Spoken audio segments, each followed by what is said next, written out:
Welcome to the Two Boots Word Vault podcast.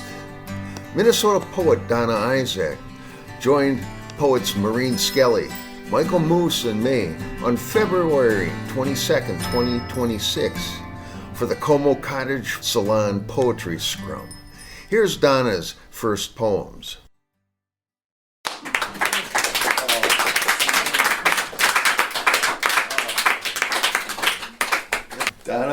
Donna Isaac, is this her first time around? It's great to have you here.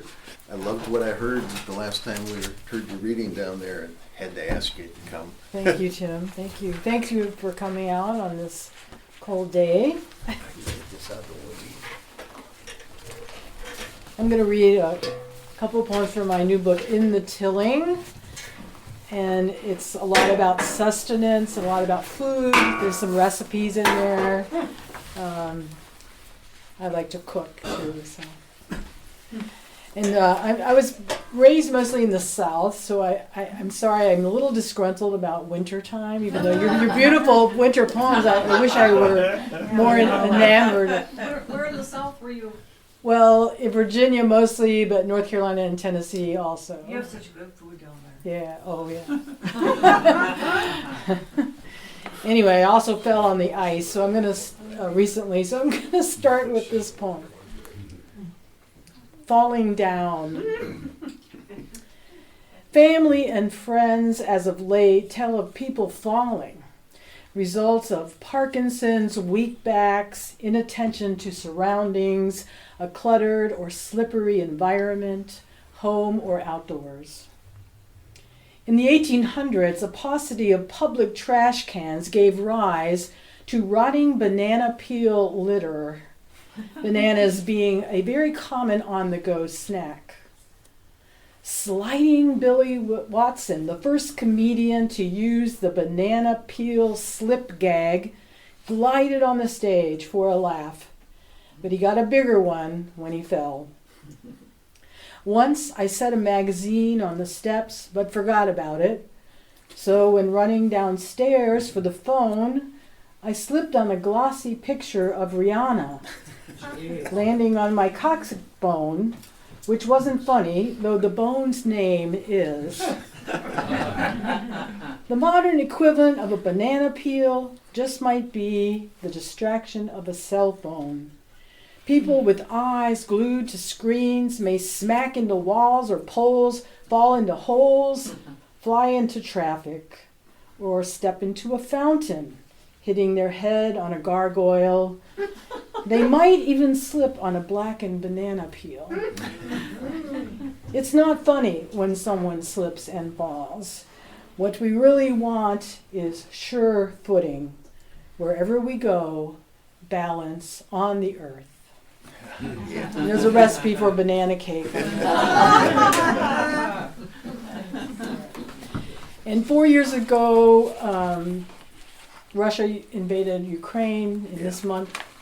And I have a poem where my husband and I, during kind of the COVID waning, we had gone to Mississippi and it sort of all blended together.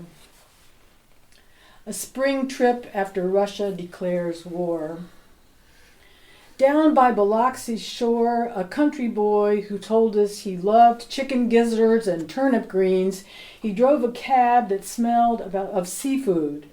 Near a white spit of beach, a shoal of porpoises on the hunt, a seahawk overhead, scars of Katrina along Highway 90. This haven from winter warmed the bones. The casino offered bad tuna melts and Gulf breeze. A loud woman poked a slot machine. No one questioned the lack of service since the pandemic. Tolerating soiled linen, wet carpet, a busy signal to the front desk. My husband played poker and won a hand, bluffing with a pair of nines. I bought a pie bird, Polish pottery, thinking about the Poles who provided baby buggies and homes for fleeing Ukrainians, the least I could do on a 4-day spree. Above the veranda, a Coast Guard copter buzzed, keeping watch. A homeless man on a pier ate from a bin while we breakfasted on cathead biscuits, shrimp, and grits. I never found a newspaper seeking news about the war, climate change. A storm blew in. On the last day, we watched our luggage hauled away to the airport, rain pelting the tour bus, donning masks for the flight home. Somewhere in the distance, a siren sounded, a tornado warning. Somewhere in Kyiv, people huddled in bomb shelters, lit candles.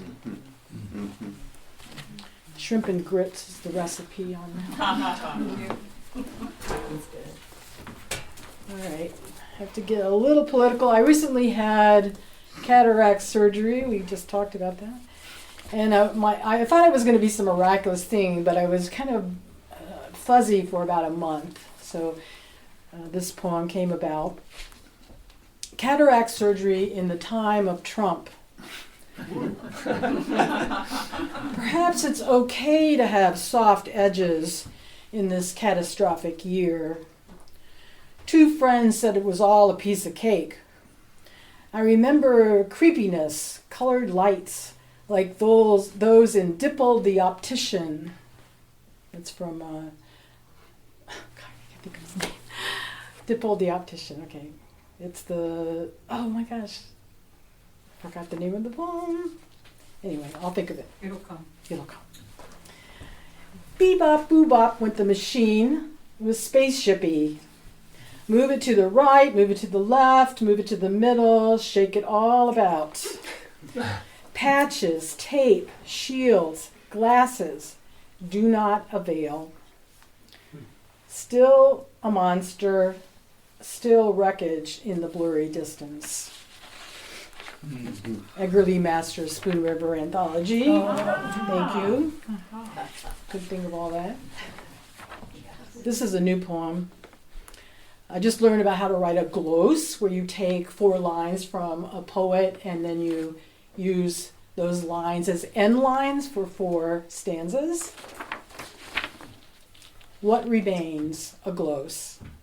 For the protesters out in the cold, 2026. Let us go then, you and I, when the evening is spread against the sky like a patient etherized upon a table. Let us go through certain half-deserted streets. The Love Song of J. Alfred Prufrock by T.S. Eliot. In this twilight, in this winter, in accordance with age and disposition, green wonder gone, love stretched thin, though tired, we look to the mountains, though eroded, rolling across the blue horizon. Let us really look. Let us travel the dusky woods, down a windswept path, beneath a memorial sky. Let us go then, you and I. The testimony is in front of us. Screens of discontent reveal an ineffable repetition of history, dictates and lies, a rattled populace that cannot abide that which was rejected by their ancestors, speaking out, striking out, beneath the gas and white-gray smoke. Corpses lie in the frozen street when the evening is spread out against the sky. The peace that once we carried through the quotidian, by wash basins, in walks, at corner markets, has shattered like icicles from eaves, broken upon the whited ground. Once a little boy rolled snow into the shape of a genial man. Now he chips away at sleety crust, hands numb, like a patient's etherized upon a table. In the distance, tower lights, skyscrapers, darkened neon of former bank and brewery.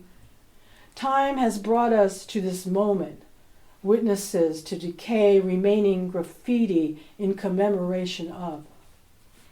Men like roaches scuttle and hide. Let us escape the city. Let us go through certain half-deserted streets. Okay.